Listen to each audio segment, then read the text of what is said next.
Obstructive hydrocephalus. Definition. Hydrocephalus is a condition in which excess cerebrospinal fluid builds up within the ventricles of the brain and may increase pressure within the head. Based on its underlying mechanism, hydrocephalus can be classified into communicating and non-communicating. Both forms can be either congenital or acquired. Non-communicating. It occurs when the flow of the CSF is blocked along one or more of the passages connecting the ventricles, causing enlargements of the pathways upstream of the block can leading to increase in pressure within the skull.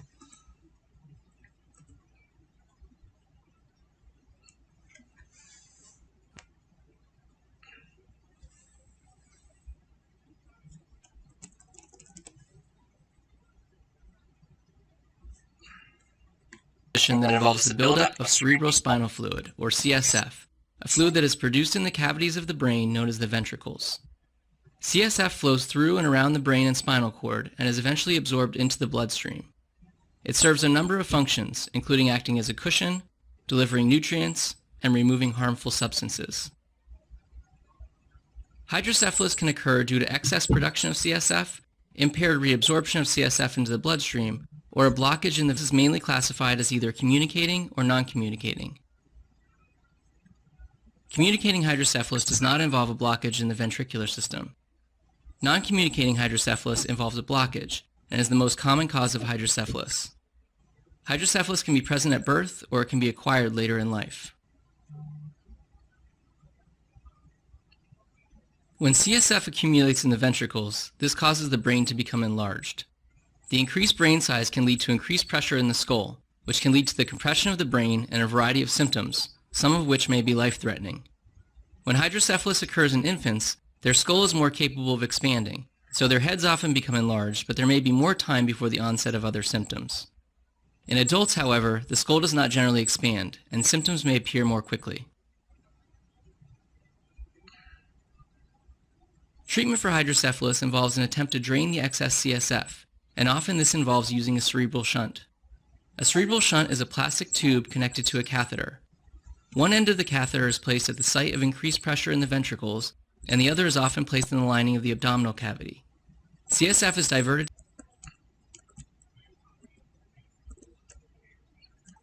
Applications in medicine. Well, medical treatment in hydrocephalus is used to delay surgical intervention. It may be tried in premature infants with post-hemorrhagic hydrocephalus. Normal CSF absorption may resume spontaneously during this interim period. Medical treatment is not effective in long-term treatment of chronic hydrocephalus. It may induce metabolic consequences and that should be used only as temporizing measure. Medication affects CSF dynamics by the following mechanisms: decreasing CSF secretion by the choroid plexus, acetazolamide and furosemide, increasing CSF reabsorption, isosorbide, effective in questionable.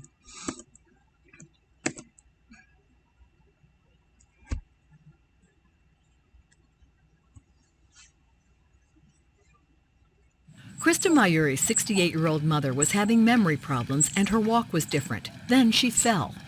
I remember falling and I thought maybe I'd had a stroke. She would tell me something and then she could tell by my face and she'd say, "I've already told you that, haven't I?" The problem was adult hydrocephalus, an underdiagnosed but treatable condition among patients 60 to 80 years old. It's caused by extra spinal fluid in the brain. The spinal fluid normally is made and recirculates and reabsorbs on a daily basis, as much fluid as in a can of Coke. Sarah Falk is a neurosurgeon who says symptoms for this condition are easy to confuse with normal signs of aging. There are symptoms that include some difficulties with gait, some cognitive limitations, memory problems, and some problems with bladder control and urinary incontinence. Patients can be told they have Parkinson's disease because of their slower, more shuffle-like walk, or Alzheimer's because of their foggy brain. That's what happened to Krista's mother. I was very upset when he said I had Alzheimer's. I remember thinking, was awful. As a family member, you know that something is different and you really can't quite put your finger on it. But with Mom, it was the different things all at the same time. It was the memory, the difficulty walking, and then the urine control. An MRI showed extra fluid in Judy Russell's brain. To fix the problem, her surgeon implanted a shunt, a surgical procedure that takes about half an hour. Putting a catheter or tube through a small hole in the skull and passing that tube into the ventricle that holds the spinal fluid. And then that tube is attached to a valve that helps control the amount of fluid that's drained, and the extra fluid that isn't getting reabsorbed properly is drained into the abdomen where it gets reabsorbed. I think overall I'm much, much better. Post-surgery, physical therapy helps with balance and walking, but improvements to memory and bladder control can be less predictable. In Seattle, this is Melanie Granforce. Tap one and then the other about 20 times.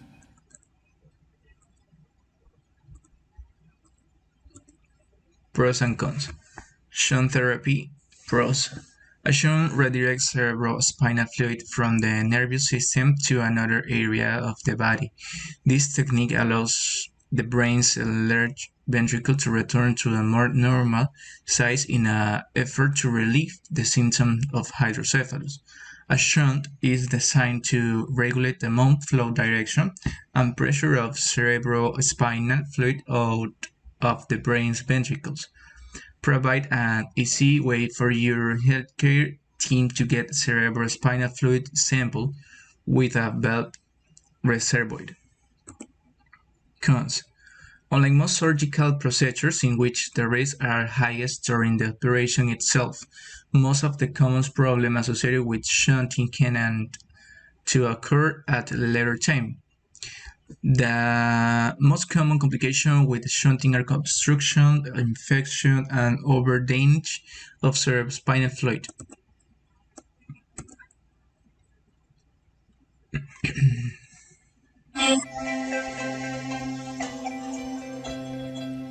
My name is Mark Johnson. I'm professor and chair of neurosurgery here at the University of Massachusetts. My primary interests are in brain tumors.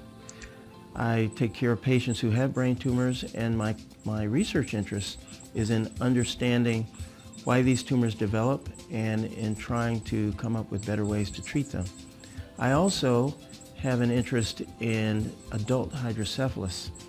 This is a disorder that develops usually after the age of 60 and is characterized by gait instability, incontinence, and dementia. The cause of normal adult hydrocephalus is not known, and our laboratory is also working to try to unravel the causes of this disease and develop better ways to diagnose and treat it. Normal pressure hydrocephalus affects about 750,000 Americans. Most of those patients, over 90%, are undiagnosed or misdiagnosed. The symptoms of normal pressure hydrocephalus can resemble the symptoms of Alzheimer's disease, Parkinson's disease, or other neurodegenerative disorders caused by an accumulation of spinal fluid in the brain. No one knows why that occurs. But if you drain that spinal fluid, many of these symptoms will improve. Our hope is to come up with a simple, readily accessible test that could be used to identify patients who have this disorder as opposed to some of these other less treatable disorders.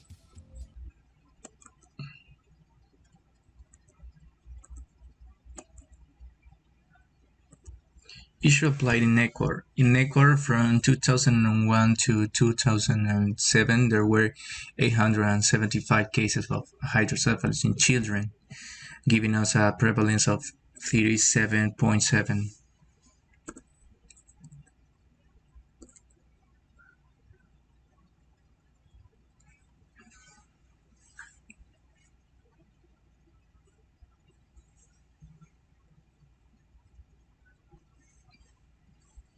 So normal pressure hydrocephalus is a disorder where patients develop difficulty walking. It's a peculiar sort of problem where they're able to move the legs, but they can't figure out how to walk, and then progress to develop difficulty controlling bowels, bladder, and develop memory and thinking difficulty.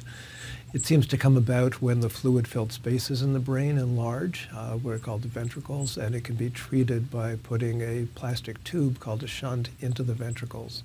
The American Academy of Neurology recently updated its guideline looking at the assessment and treatment of this to look at the evidence for different approaches to it. The overall result of this was that we found there's reasonable evidence that the disorder can be appropriately assessed and treatment can be effective, but it's challenging and the evidence is not as strong as we'd like it to be. That said, if patients feel they have this disorder, they should speak to their physician and get carefully evaluated to see if that's what's going on.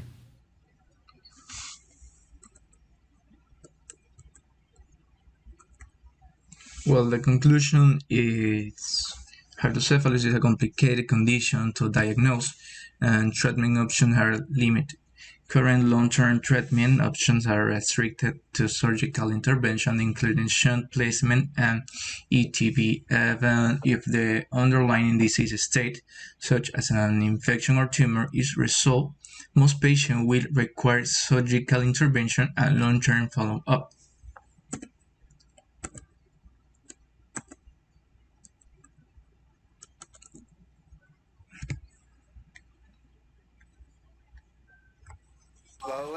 Normal pressure hydrocephalus is often characterized by symptoms of dementia. They include memory loss, difficulty speaking, incontinence, and changes in behavior. To many doctors and patients, that sounds like Alzheimer's disease. Sometimes patients with NPH also experience an unsteady gait, shuffling as they walk, having trouble moving their feet, and maintaining balance. These are also signs of Parkinson's disease. 74-year-old Ed Ferguson had symptoms that could have been diagnosed as either Alzheimer's or Parkinson's. I couldn't move this foot. If I stood up, it would be like it was nailed to the floor or standing in some gum. He had difficulty recognizing members of his own family. I couldn't go to my kids, see my grandkids, my great-grandkids, and now I can. Ed Ferguson got his life back because his doctor, neurologist Jeff Chen, recognized his condition as normal pressure hydrocephalus. Patients may just think, well, it's just old age or problems associated with old age and not realize that it's progressive and debilitating until 3 or 4 years later. Normal pressure hydrocephalus occurs most often in people over the age of 60. It happens when cerebrospinal fluid, meant to provide a protective cushion around the brain and spinal cord, cannot drain out through pathways in the brain. The cavities containing the extra fluid swell and put pressure on some parts of the brain. Dr. Chen thought he could help Ed Ferguson by inserting a shunt like this one in his brain to drain out the excess fluid. Ferguson says he noticed an improvement right away. God, I could think again. I could talk reasonably with people. I could move. For the moment, no laboratory test can confirm the presence of NPH. Psychological testing can help in the first stages of a diagnosis. CT scanning can provide further clues. Medical experts say there is no known cure. But some patients, like Ed Ferguson, can get enormous relief with surgery. Melinda Smith, VOA News.